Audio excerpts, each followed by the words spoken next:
మీకు బేకింగ్ అంటే ఇంట్రెస్ట్ ఉందా? అయితే కరెక్ట్ గైడెన్స్ కోసం చాకోస్ ఎక్స్ప్రెస్ అకాడమీని విజిట్ చేయండి. అత్యంత బాధాకరమైన దుర్ఘటన.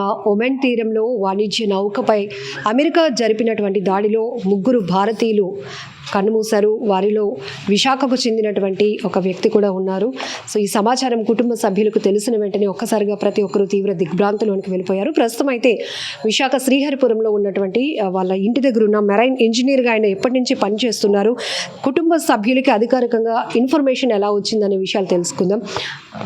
నమస్తే అండి, నా పేరు శ్రీనివాస్ అండి. సో మాకు తెలిసింది ఏంటంటే యాక్చువల్లీ నిన్న మధ్యాహ్నం నుంచి ఏదో మాకు కన్ఫర్మేషన్ అయితే లేదు కానీ ఏవో న్యూస్లు వస్తూనే ఉన్నాయి. బట్ మాకు కన్ఫర్మ్ అయింది ఏంటంటే ఈరోజు మధ్యాహ్నం 2 గంటలకి త్రూ గవర్నమెంట్ ద్వారా ఈ వ్యక్తి ఇలా కాలం చేశారు, ఇలా అయ్యారు, ఆ యుద్ధంలోని ఏదో అటాక్ జరిగింది, డ్రోన్ అటాక్లో ఇలా జరిగిందని. బట్ చనిపోయిన వ్యక్తి ఎంత మంచి వ్యక్తి అంటే ఈరోజు మా శ్రీనివాసనగర్లో మేమందరం ఈ టైం వరకు వాళ్ళ ఇంటి దగ్గర ఉండడానికి కారణం ఏంటంటే ఆయన చాలా అమృతమైన వ్యక్తి అండి. ఎవరికి హాని చేసే వ్యక్తి కానీ ఎవరికి ఇబ్బంది పెట్టే వ్యక్తి కాదు. సురేష్ పట్నాల్ గారు ఎప్పటి నుంచి చేస్తున్నారు? లాస్ట్ 12-13 ఇయర్స్ నుంచి చేస్తున్నారండి. ఆయన మ్యారేజ్ అయ్యి 12 years 13 years అవుతుంది. దట్టు దానికి బిఫోర్ ఒక 6 years నుంచి ఆయన వర్క్ చేస్తున్నారు. యాజ్ ఎ సీమ్యాన్గా ఆయన వెళ్ళారు. ఆఫ్టర్ దట్ ఆయన ఎగ్జామ్ రాసి అయి చేసి ఈరోజు ఒక చీఫ్ ఇంజనీర్గా క్వాలిఫై అయ్యి 12 years నుంచి చీఫ్ ఇంజనీర్గా అక్కడ వర్క్ చేస్తున్నారు. సో ఆయన ఏంటంటే యాక్చువల్లీ ఒక 10 daysలో లాస్ట్ టైం మొన్న రీసెంట్గా ఒక 10 days బ్యాక్ ఆయన ఈ విధంగా జరుగుతుంది, నేను వచ్చేస్తానని చెప్పి ఆయన లీవ్ కూడా రాసి ఇవ్వడం జరిగింది. బట్ ఆ లీవ్ని యాక్సెప్ట్ చేయలేదు ఐదర్ అవర్ గవర్నమెంట్ లేదా చైనా గవర్నమెంట్. బికాజ్ ఆయన ట్రావెల్ చేసింది ఏంటంటే ముంబై నుంచి ఆయన ట్రావెల్ చేశారు. ముంబై నుంచి ట్రావెల్ చేసి వెళ్ళేటప్పుడు ఏ గవర్నమెంట్ యాక్సెప్ట్ చేయకపోవడం వల్ల ఆయన కొంచెం ఇబ్బంది పడి వాళ్ళ వైఫ్తో కూడా మాట్లాడకపోవడం వల్ల వాళ్ళ వైఫ్ ఒక లాస్ట్ 3-4 days నుంచి కాల్ అవ్వకపోతే ఆమె గట్టిగా మాట్లాడడం జరిగింది. ఎందుకు కాల్ చేయట్లేదు ఏంటంటే ఈ చుట్టుపక్కల అన్ని జామర్లు ఉన్నాయి, మాకు ఇన్కమింగ్ అవుట్ గోయింగ్ లేదని చెప్పేసి. ఆఫ్టర్ దట్ ఏదో ఒక కాల్ వచ్చింది. కాల్ వచ్చిన తర్వాత నేను సేఫ్, మీరు సేఫా? నేనేమో రిస్ట్రిక్ట్ అయిపోయారు. అక్కడ ఉన్నటువంటి 100-200% రిస్ట్రిక్ట్ అయ్యారు. ఆయన పెయిన్ కూడా తీసుకున్నారండి. ఎందుకంటే ఇప్పటి వరకు మేము అనుకునేది ఏంటంటే మాకు ఒక ఫోటో ఒక డీటెయిల్స్ వచ్చినంత వరకు మేమేమనుకున్నామంటే 3 decks ఉంటాయండి షిప్కి. ఆ 3 decksలో ఈయన ఎక్కడో సేఫ్గా ఉన్నారని మేము అనుకున్నాం తప్ప ఈయన ఇలా కాలం చేశారు, ఇలా అయింది ఇది అని చెప్పి వరకు కూడా గల్లంతు అయ్యారు అనేది వచ్చింది. నిన్న కాదండి, ఈ రోజు మధ్యాహ్నం 2 గంటల వరకు మేము ఆలోచించింది కూడా ఇదే విషయం. ఆఫ్టర్ దట్ మాకు ఎప్పుడు 2-3 గంటలకి మాకు కన్ఫర్మేషన్ అయింది. దాని తర్వాత మేము ఇది చేసుకున్నాం. ఆ తర్వాత మాకు మా ఎమ్మెల్యే గారు కానీ మా స్థానిక నాయకులు కానీ అలాగే మా జనసేన నాయకురాలు ప్రశాంతి కానీ మౌర్య కానీ వీళ్ళందరూ రావడం జరిగింది, పరామర్శించడం జరిగింది. మీ వల్ల, మీ సుమన్ టీవీ వల్ల మీరు చాలా మంచి కార్యక్రమాలు చేస్తున్నారు. మీ వల్ల మాకు మీరు ఏమైనా ఫేవర్ చేయగలనంటే మా ఎవరైతే కాలం చేశారో ఆ వ్యక్తిని ఈ ఫ్యామిలీకి అతి త్వరగా మీరు ఆ బాడీని ఇక్కడ వచ్చి హ్యాండ్ వర్క్ చేయగలరని మేము మనస్ఫూర్తిగా మేము కోరుకుంటున్నామండి. సో ఆల్రెడీ ఢిల్లీలో ఉన్న అమెరికాకు సంబంధించినటువంటి ఎంబసీ వాళ్ళతో కూడా ఇండియన్స్ మాట్లాడడం జరిగింది. ఈ ఏదైతే దాడిని తీవ్రంగా ఖండించడంతో పాటు ఈ ఇనిషియేటివ్ కూడా తీసుకోవడం జరుగుతుంది. ఖచ్చితంగా మీరు ప్రభుత్వాన్ని ఏం కోరుతారు? భారత ప్రభుత్వాన్ని కోరడానికంటే ఏమీ లేదు. ఎవరైతే ఈ అబ్బాయి కాలం చేశారో ఆ అబ్బాయి పెళ్ళి అయిన తర్వాత ఆ అమ్మాయి అక్క 2 పిల్లల్ని అడాప్ట్ చేసుకున్నారు. ఎందుకంటే ఆ 2 ఆడపిల్లలకి తల్లిదండ్రులు లేరు, వాళ్ళు డిగ్రీ వరకు చదివారు. తర్వాత ఆయనకి 2 పిల్లలు మగపిల్లలు కలిగారు. ఈ 4 పిల్లల్ని కూడా ఈయన యాజ్ ఏ చీఫ్ ఇంజనీర్గా వర్క్ చేస్తూ పాలించడం జరిగింది. మీరు ఏమైనా అవకాశం ఉంటే త్రూ గవర్నమెంట్ ద్వారా ఆ పిల్లలకి ఏమైనా మీరు న్యాయం చేయగలరు అంటే మేమందరం చాలా హ్యాపీగా ఫీల్ అవుతామండి. కారణం ఏంటంటే అంతమంది పిల్లల్ని పెట్టుకొని ఆమె ఈరోజు రోడ్డుకి వచ్చేసింది. హౌస్ వైఫ్ అండి. ఆమె హౌస్ వైఫ్, చాలా ఇన్నోసెంట్ అండి. ఈ రోజు వరకు ఇక్కడ ఈ ఫ్లాట్ కొనక ముందు ఈ పక్క లెఫ్ట్లోని రెంట్కి ఉండేవారండి. దానికి ముందు అక్కడ రెంట్కి ఉండేవారు. అక్కడి నుంచి ఇక్కడ వచ్చి రెంట్కి, దాని తర్వాత ఇది కొన్నారు. ఆ కొన్న తర్వాత కూడా ఏదో ఈఎంఐలు కడుతున్నారు, ఏదో చేస్తున్నారు.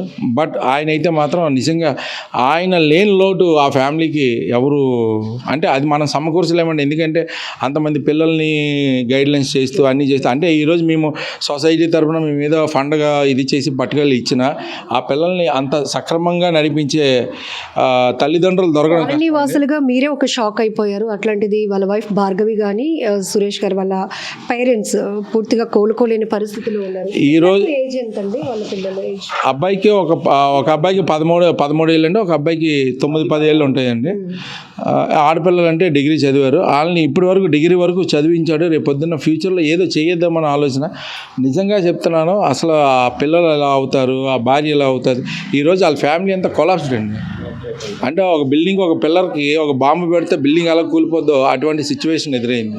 వాళ్ళ ఫ్యామిలీలో మేము వెళ్ళి మాట్లాడాలన్నా మాకు కన్నీరు తప్ప ఇంకేం ఎదురవ్వట్లే. అదేంటి పరిస్థితి. ప్రశాంతి గారు, ఎమ్మెల్యే గారు కూడా వచ్చారు, ప్రభుత్వం అండగా ఉంటుంది, ఫ్యామిలీకి ధైర్యం చెప్పి వెళ్ళారు. అండ్ మీరు కూడా వాళ్ళ వైఫ్తో మాట్లాడడం జరిగింది. సో ఆవిడకి చాలా ఓదార్పు అవసరం అయినప్పటికీ కూడా కొన్ని రోజులు అతను వస్తారు అని వెయిట్ చేశారు. అది యానివర్సరీ కూడా ఉందంట కదా. నిజంగా చాలా బాధాకరం. యాక్చువల్లీ ఆయన వారం రోజులకని చెప్పి వెళ్ళడం జరిగింది. గత 6 నెలల నుంచి ఆయన ట్రై చేస్తున్నారు ఇండియా రావడానికి. కానీ ఏదైతే ఇప్పుడు అవుతున్న సినారియోలో ఈ వార్ వల్ల దానివల్ల ఉండాలి, మీరు ఇప్పుడు వెళ్ళకూడదని చెప్పి ఆయన ఉంచడం జరిగిందంట. ఆయన మొన్న కూడా చెప్తే ఇక్కడంతా సిచ్యువేషన్ కరెక్ట్గా లేదు, అసలు నేను కాంటాక్ట్ అవ్వడానికి కూడా జామర్స్ అవి ఉన్నాయి, సిగ్నల్స్ లేవని చెప్పి కూడా చాలా ఇబ్బంది పడుతూ ఆయన మొన్న మాట్లాడారు. నిన్న మెసేజ్ రాలేదు, ఎప్పుడు వచ్చేది రాలేదు ఏంటని చెప్పి అనుకున్నారు. ఈ లోపల ఆవిడ ఇలా అయ్యింది అని చెప్పి. కాకపోతే ఒక ధైర్యంగా ఏమున్నారంటే ఇంజనీర్, యాజ్ ఎ ఇంజనీర్ ఇప్పుడు మాకు కూడా చెప్పేది ఏంటంటే ఈ అపార్ట్మెంట్ అంత స్పేస్ ఉంటుంది, ఎక్కడో దగ్గర లోపల ఉండుంటారు అన్న, సేఫ్గా ఉండుంటారనే నేను ఉన్నాను. కానీ ఇప్పుడు దాడి నుంచి తప్పించుకొని ఉన్నారు అన్న దాంతోనే ఉన్నారు. కానీ 2 గంటలకి ఏదైతే అధికారికంగా మనం కలెక్టర్ గారి నుంచి కానీ ఎంఆర్ఓ గారి నుంచి కానీ ఈ వ్యక్తి కాలం చేశారని చెప్పిన తర్వాత ఆమెకి అప్పటికి కూడా ఆవిడ షాక్లో ఉన్నారు. నిజంగా చాలా ధైర్యంగా అంతా మాట్లాడుతూ ఎంత ఉన్నా సరే నిజంగా ఈరోజు 4 పిల్లలు, అలానే వాళ్ళ తల్లిదండ్రులు, వీళ్ళ తల్లిదండ్రులు మొత్తం తనే చూసుకోవాలి, మొత్తం ఆయనే మెయిన్ పిల్లర్. ఈరోజు ఆ వ్యక్తి నుంచి ఆయన వెళ్ళిపోయిన లోటంతా ఈరోజు ఈమె మీద పడింది. నిజంగా ఆవిడ అసలు మాటల్లో మేమెవరో అయితే వస్తున్నాం మాట్లాడే ఒకటే కోరుకుంటున్నారు, అయ్యింది మనం అయితే వ్యక్తిని తేలాం, కానీ అతి తొందరలో నా భర్తను నా దగ్గర తీసుకొని రండి, చివరి చూపు నాకు కల్పించండి అని చెప్పేసి ఇప్పుడు ఆవిడ అడగడం జరుగుతుంది. సో ఖచ్చితంగా మనం ప్రభుత్వం నుంచి కానీ, అలానే మీరు చూసారు ప్రధానమంత్రి గారు కూడా ఈ విషయం గురించి కూడా మాట్లాడడం జరిగింది. సో అతి త్వరగా ఎంబసీ నుంచి కానీ రాష్ట్ర కేంద్ర ప్రభుత్వాల నుంచి కూడా మేము కూడా రాజకీయ పరంగా అని కాదు, ప్రభుత్వం తరపు నుంచి ఎంత త్వరగా అయితే మేము తీసుకొని వచ్చి ఇవేమో ప్రాసెస్ ఏదైతే ఉందో అదంతా చేయడానికైతే ప్రయత్నిస్తాం. ఇప్పుడు వాళ్ళ వైఫ్ భార్గవి గారు చెప్పిన మాటలోనే ఒక వ్యక్తి ఒక కుటుంబానికి ఎంత మెయిన్ పిల్లర్గా ఉన్నారో అర్థమవుతుంది. ఒక వ్యక్తి లేని లోటు ఒకరి మీద ఇద్దరి మీద కాదు, మొత్తం ఏజ్లో ఉన్నటువంటి వాళ్ళ ఇద్దరు పేరెంట్స్, అలాగే ఆమె, ఇద్దరు పిల్లలు, వాళ్ళ సిస్టర్, వాళ్ళ పిల్లలు, మొత్తం వీళ్ళందరి ఎడ్యుకేషన్ కానీ వాళ్ళ కుటుంబ బాధ్యత మొత్తం ఈయన పైన. ఈరోజు ఒక మాటలో చెప్పచ్చు, ఎవరు వాళ్ళ పిల్లల్ని కూడా అంత కేరింగ్గా చూసుకోరు. ఈరోజు అక్క అంటే వాళ్ళ వైఫ్, వాళ్ళ సిస్టర్, వాళ్ళ పిల్లలు, ఇద్దరు ఆడపిల్లల్ని ఆయనే చదివించి ఇప్పుడు పిల్లలు చెప్తున్నారు ఆయన పిన్ని బాబాయ్ కాదు మా తల్లిదండ్రులు వాళ్ళు. అసలు ఆ పాప అయితే మార్నింగ్ నుంచి కళ్ళు తిరిగి పడిపోయి జస్ట్ ఇప్పుడే లెగ్సింది.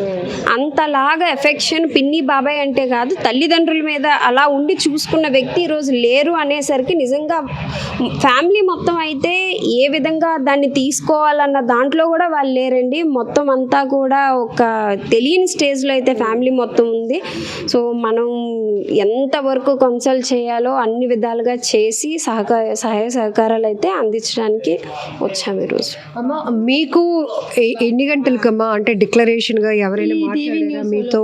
మాట్లాడుతున్నారు బాబు మీరు అయితే ఆయన అన్నారు, ఈ బాబు తెలుసా అండి, ఇదేంటండి మా బాబు అండి, ఏమైంది సార్ అంటే వాళ్ళ నెంబర్ వాళ్ళ మమ్మీ నాదే ఉన్నా, లేరండి ఊరు వెళ్ళారంటండి అని అన్నాను. తర్వాత మా కోడలికి ఫోన్ చేశాను, చేస్తే అత్తయ్య చెప్పండి అత్తయ్య అంటే, అమ్మ ఎవరో వచ్చారు బాబు కోసం, తెలియదు మాకు తెలియదు, ఆ అమ్మాయికి తెలిసేమో నాకు తెలియదు, నేను అప్పుడే జస్ట్ వచ్చాను డ్యూటీ నుంచి. అయితే పాప మాట్లాడింది.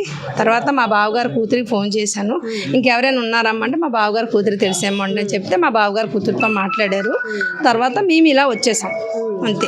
అంతవరకే మాకు తెలిసి ఇక్కడికి వచ్చాక మా కోడలు మాకు చెప్పింది అంతే. మా బావగారు మా అక్క ఇక్కడే ఉన్నారండి అంతే.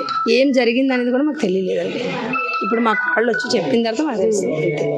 మొత్తం కుటుంబానికి ఒక వ్యక్తి ఆధారం అంటే అలా కదండి, మా ఇంటికి ఒక పెద్ద మా బావగారు కొడుకు పెద్ద, తనే పెద్ద, ఆ పిల్లాడి తర్వాత నా 2 పిల్లలు మాకు ఏంటంటే మాకు పెద్ద మా ఇంటికి ఒక పెద్ద పిల్లడు మాకు లేడు అంతే. మా బావగారు మా తోడుకోళ్ళు ముసలాళ్ళు అయిపోయారండి, కొంచెం వైల్డ్. పాప షిప్ నుంచి వచ్చినాడు, వస్తాడు, పలకరిస్తాడు, అక్కని బావగారిని పలకరిస్తాడు, వెళ్తాడు, కోడలు అందరూ వెళ్తారు, చూస్తారు, వస్తారు. ఎప్పుడైనా మమ్మల్ని కల్పిస్తే పిన్ని బాగున్నారా, మేము మన పండగ చేసి నేను డ్యూటీకి వెళ్ళిపోతాను మేడం, నేను ఉండను. ఎప్పుడు మా తోడుకోళ్ళు వచ్చారని చెప్పారు, మా తోడుకోళ్ళు నేను మార్నింగ్ వెళ్ళిపోతే ఈవినింగ్ వస్తాను, నా జాబ్ రీత్యా వచ్చారని చెప్పారు అంతే. మా ఇంటికి పెద్ద కొడుకు అంటే వాడేనండి. సో నైస్ పర్సన్ అండి, చాలా మంచి పిల్లలు. పిన్ని అలా కాదు, తల్లిలా చూస్తాడు. మా హస్బెండ్ ఎక్స్పర్ట్ అయిపోతే నా పిల్లలు ఇద్దరు చిన్నపిల్లలు అయితే తనే ఒక పెద్దలాగా చేశాడు. అది అంత మంచి పిల్లలు మేము మిస్ అయ్యామంటే ఆ పిల్లలు చిన్న పిల్లలు, దానికి ఇంకొక ఇద్దరు ఆడపిల్లలు, వాళ్ళ అక్క పిల్లలు. ఆ అబ్బాయి చూస్తున్నాడంట, మాకు ఇక్కడికి వచ్చే తెలుసానంట. ఇద్దరు బాబులు, ఓన్గా ఇద్దరు బాబులు, ఇద్దరు ఆడపిల్లలు. వాళ్ళ మదర్ ఫాదర్ ఎక్స్పైర్డ్ అయిపోయారంట. పాప ఈ పిల్ల దగ్గర అంటే ఈ పిల్ల చూసుకుంటుంది పాప, అన్నీ డిగ్రీ వరకు చదివించిన అన్నీ. మా సురేష్ చాలా సపోర్ట్ అండి, ఎంత కామ్ పర్సన్ అంటే వచ్చామా పిన్ని బాగున్నారా అంతే. మనం మేము పండగ చేసుకున్నాము, మా చిన్న అబ్బాయి పెట్టాడు అని అలా పండగ చేసుకుంటే, నాన్న షిప్లో ఉన్నాను, నాన్న తమ్ముడు షిప్లో ఉన్నాను, బాగా చేసుకోండి పండగ. 2 days బిఫోర్ గుడ్ మార్నింగ్ పెడతాడు అంట అందరికీ. మా చిన్న అబ్బాయికి పెట్టాడు, మా బావగారు పెట్టాడట, కానీ నిన్న రాలేదు మమ్మీ అని అన్నాడు. మేము అంటే వీ కాంట్ యాక్సెప్ట్ అండి ఇది, ఈ సిచ్యువేషన్ అసలు మేము అనేది, ఎందుకంటే మా ఇంటికి పెద్దవాడు అంతే. సో ఈ షిప్ పైన అటాక్ జరిగింది అన్నప్పుడు ఏది తెలియదు అనుకున్నారు. నాకు ఇక్కడికి వచ్చాక తెలిసింది మేడం, అసలు ఈ బాంబు దాడి కూడా నాకు ఏమీ తెలియదు. ఎందుకంటే మార్నింగ్ 8కి వెళ్ళిపోతాం, ఈవినింగ్ 6కి వస్తాం, కాబట్టి మనకి ఏమీ తెలియదు. ఇది కూడా చాలా లాంగ్ డిస్టెన్స్లో ఉంటుంది. ఎప్పుడైనా అత్తయ్య అని మాట్లాడతాం అంతే.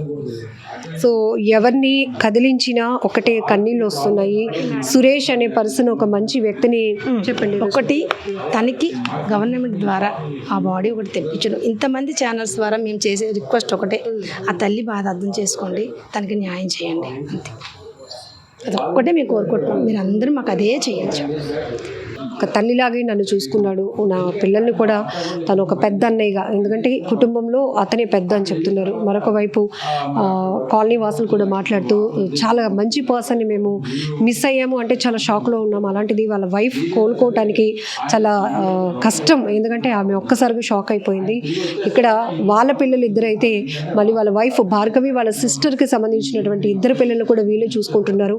సురేష్ వాళ్ళ పేరెంట్స్ కూడా చాలా పెద్ద వయసు ఉన్న వ్యక్తులే, ఎందుకంటే వాళ్ళు కూడా ఓదార్చడం చాలా కష్టమవుతుంది. ప్రస్తుతం మనమైతే శ్రీహరిపురంలోని శ్రీనివాస్ నగర్లో ఎస్ఎల్ లెహాన్ ప్లాజాలో వీళ్ళు 3rd ఫ్లోర్లో ఉంటున్నారు. ఇక్కడ చూడొచ్చు పట్నాల సురేష్ అండ్ బాల భార్గవి 103లో ఉంటున్నారు. ఒక్కసారిగా అధికారికంగా డిక్లరేషన్ అయిన తర్వాత ఏదైతే ఒమెన్ తీరంలో వాణిజ్య నౌకపై జరిగినటువంటి దాడిలో గల్లంతైన 3 భారతీయుల్లో వారు చనిపోయారు అని అధికారికంగా డిక్లేర్ అయిన తర్వాత, అందులో భారతీయులు విశాఖపట్నానికి చెందినటువంటి సురేష్ పట్నాల ఉన్నారు అని ఇన్ఫర్మేషన్ వచ్చిన వెంటనే స్థానికంగా ఉన్నటువంటి ఈ వెస్ట్ ఎమ్మెల్యే గణబాబు గారిని, అలానే లోకల్గా ఉన్నటువంటి జనసేన పార్టీకి నియోజకవర్గాల ఇన్ఛార్జీలు, స్థానికంగా ఉన్నటువంటి వారు కూడా వచ్చి కుటుంబానికి పరామర్శించి ఓదార్పు కూడా ఇవ్వడం జరుగుతోంది.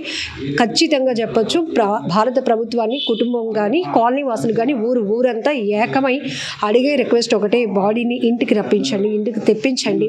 ఒక గొప్ప వ్యక్తిని మేమందరం కోల్పోయాము, అతన్ని కడసారైనా మేమందరం చూడాలి అనుకుంటున్నాం, ఇది ఒక్కటి తప్ప మేమేమీ కోరుకోలేము అంటూ కూడా వాళ్ళు కన్నీళ్లతో వేడుకుంటున్నారు.